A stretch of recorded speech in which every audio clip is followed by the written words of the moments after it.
வேலையாளாகிய பான்மதியை கூட்டி வர சொன்னனே, அரமனைக்கு சென்று அழைத்து வந்தாயா? அழைத்து வந்தேன் ஐயனே. எங்கடா?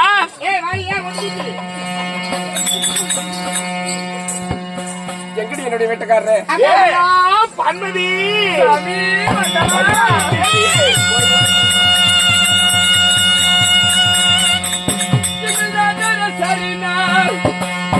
சுகமாக வாழ்வா தேவியே. பான்மதியை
தேவியா?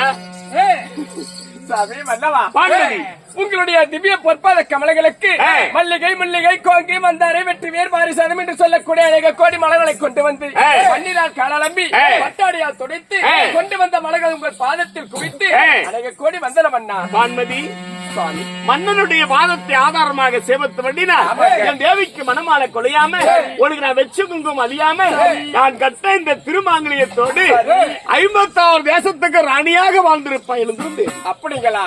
அப்படி இருந்தாலும் உங்களிடம் நான் ஒரே ஒரு வார்த்தை கேட்கலாம். ஒரு வார்த்தை என்ன? நான் ஒண்ணு மாலையிட்டு மன்னன் தானே, ஒரு 1000 வார்த்தையா இருந்தாலும் சைக்கிள்லாத கேள்வாதே திரும்பி போயிடும். ஆமா, என் மனைவி வந்து என் பாத்தப்படிதான் வச்சுக்க, என்ன பண்ணிட்டு ஐயா இருக்க ஐயா, உங்களுடைய தேவடியா உங்க பாதம் பண்ணிதான் மனைவி பார்த்து தேவடியான்னு சொல்றீங்க? உங்களது தேவையால் உங்கள் பாதம் பண்ணிந்தார். 2 பேரும் ஜோடியா நில்லுங்க, நான் ஒரு கும்பிடு போட்டுக்கிறேன். மந்திரி, இது உனக்கு ஒரு ஆசை, ஆசையை நான் நிறைவேற்ற மந்திரி. என் தேவியை சீக்கிரமா கும்பிட்டு போ. கும்பிட்டுமா? சாரியே சரணமையப்பா, சாரியே சரணமையப்பா, சாரியே ஐயப்பா, ஐயப்பா, சாமியே, சாரியே ஐயப்பா, ஐயப்பா, சாமியே, காலுக்கு மேத்தை, காலுக்கு மேத்தை, காலுக்கு மேத்தை, வெளிச்சம்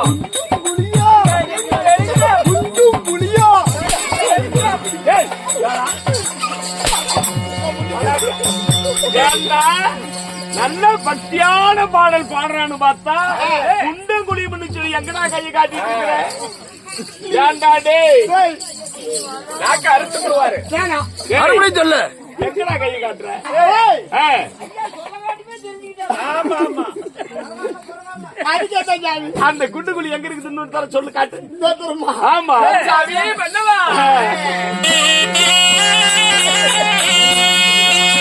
சாமி என்னடா ஜாலத்தை சேவி. தேவியா மன்னவா.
தேவியா பான்மதி அந்த புறத்தில் இருந்த பெண்ணை அதிசீக்கிரமாக காண வேண்டும் என்று அழைத்தீர்களே, என்ன சுவாமி காரணம்? எதற்காக உன்னை அழைத்தேன் தெரியுமா? எதற்காக? அடி நான் சிந்தது அசாம் போக வேண்டி தேவியாலே உன்னை அழைத்தேன்.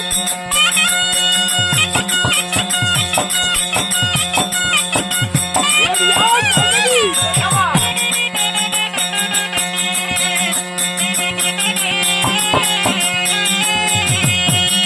அடி நான் சிந்தது அசாம் போக வேண்டி தேவியாலே உன்னை அழைத்தேன்.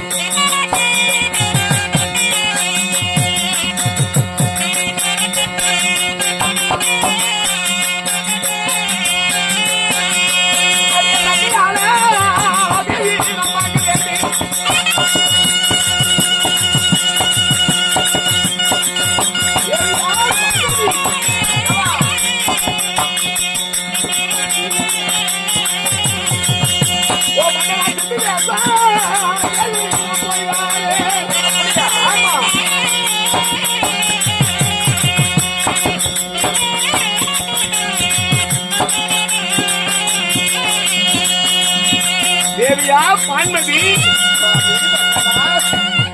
இன்று தினத்திலே எதற்காக மந்திரியாரை விட்டு அழைத்தேன் என்றால் என்ன காரணம்? சிந்து தேசம் நான் போக வேண்டும். என் தங்கை வீட்டுக்கு சிந்து தேசம் போகணும்.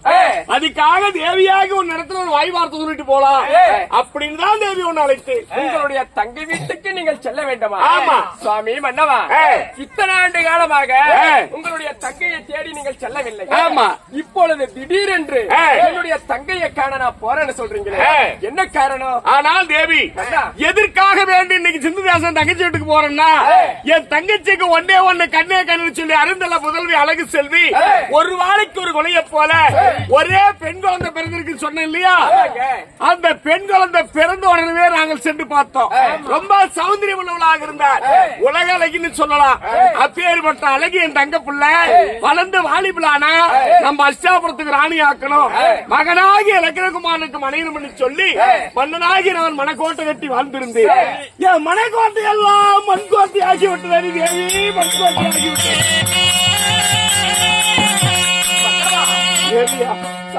என் மனைக்கோட்டை எல்லாம் மண்கோட்டை ஆகிவிட்டது. அவ வளர்ந்து வாலிபலாகட்டும்னு பார்த்தா சின்ன சிறு வயதிலேயே பாடசாலையிலே பாடம் படித்து வரும்போது அவளுக்கு காந்திரவ திருமணம் முடிந்து விட்டது. திருமணம் முடிந்து விட்டது. ஆமா, சரி. யாருக்கு பெண் கொடுத்து திருமணம் முடிந்து விட்டு தெரியுமா? ஊரானுக்கு கொடுத்துட்டா கூட போனா போட்டு விட்டுருவேன். என்னை கண்டு காட்டுக்கு ஓடி போன அந்த வேடி சொல்லக்கூடிய அர்ஜுனுக்காரை கண்டவனுக்கு பிறந்த குண்டமாரி பசங்க ஐவர்களே நடுப்பிறந்தானே அர்ஜுனுக்கும் தென்மதுரை அரசாண்டு வரக்கூடிய அல்லிராயத்துக்கும் பிறந்த வர்ணாப்புலியா வந்து இன்னைக்கு திருமணம் நிகழ்ந்து விட்டது. ஆமா, அதனால இன்னைக்கு நேற்று தினத்துல மாமா வாயில் சகினி வாயிலாக நான் தெரிந்து கொண்டேன். என் தங்க புள்ள கலந்தாரிய எதிரி புள்ள அர்ஜுன மகனோடு வாழ விட்டால் என் தங்கச்சி வைத்து பிள்ளை வயிற்றுல ஒரு ஆண் பிள்ளை பிறந்தால் அவளும் நமக்கு எதிரியாகி விடுவாள் இல்லையா? அதனால இன்னைக்கு நான் சிந்துதாசன் சென்று ஏதாவது ஒரு கவன நாடகம் ஆடி உள்ளத்துல வனையை வச்சு உதட்டுல சிரித்து தாயை பிரித்து தளித்து இந்த அஷ்டாபுரம் நான் கொண்டு வரணும். அதுக்காக வேண்டி ஒரு இடத்துல ஒரு வாய் வார்த்தை சொல்லிட்டு போலாம் அப்படின்னு அழைச்சு நான் சிந்துதாசன் சென்று வருகிறேன் தேவி. அப்படியா? ஆமா சுவாமி. அதாவது சிந்துதாசன் சென்று உங்களுடைய தங்கையோட பிள்ளைக்கு அவளை இந்த அஷ்டாபுரத்தில் நான் கொண்டு வர வேண்டும். அர்ஜுனமாக எதிரி பள்ளியோட நான் வாழ விட மாட்டேன். அவளை வாழாவட்டி ஆக்க போகிறேன். அப்படி? ஆமா. நான் ஒரு வார்த்தை சொல்கிறேன், சொல்லு. கோப்படாம கேட்பீங்களா? சொல்லுவாய் தேவி.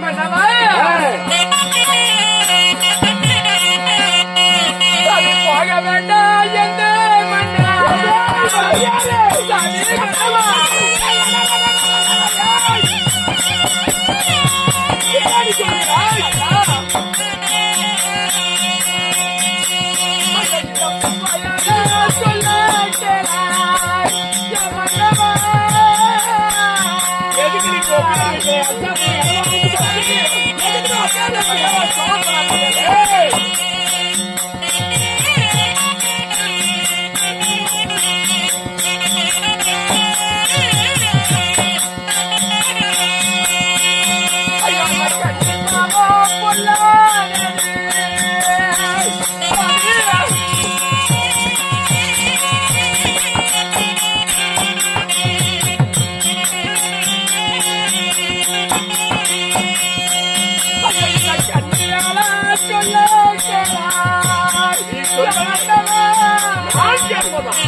அடுத்தவனுடைய மனைவியை அழைத்து கொண்டு வந்து நம்மளுடைய அரண்மனையில வாழாவட்டியாக வைத்து அவளை சிரமப்படுத்தவன சொல்றீங்களே? ஆமாடி. பெண் பாவம் பொல்லாதது வேண்டாம் சாமி.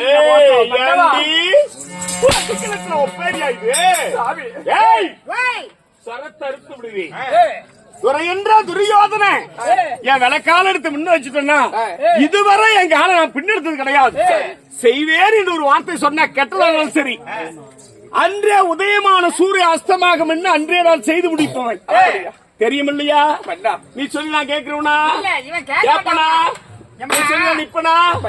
நான் போய்த்தான் ஆக வேண்டும். அப்படியா? போய் வா மன்னான்னு ஒரு வார்த்தை சொல்லல, இப்பவே ஒன்றை மன்னவா ஏய். விதியோ விதிவசமோ ஆமா. அந்த வேந்தனாலே முடியாது முடியாது. நீ ஏமா கவலைப்படுற 1000 முறை சொன்னாலும் ஏய். நான் சென்றே நான் தீர்வேன்னு சொல்றீங்க நீங்க தடை போட்டு தடமறித்தாலும் நிக்க மாட்டேன். நீங்க சென்று ஏய். திரும்பி அரண்மனைக்கு வருவரை ஏய். வழி மீது விழி வைத்து காத்திருப்பேன் அப்படி. சுவாமி மன்னவா ஏய். நீங்க போயிட்டு வாங்க மன்னா மன்னன் சந்ததியில் வலிமையான விலைக்கு காத்திருப்பாய். சரிங்க. நான் சிந்த ஜாசன் தங்கை மகளை பார்த்து ஏய், வருகிறேன். ஆகட்டுங்க. ஆகட்டும்.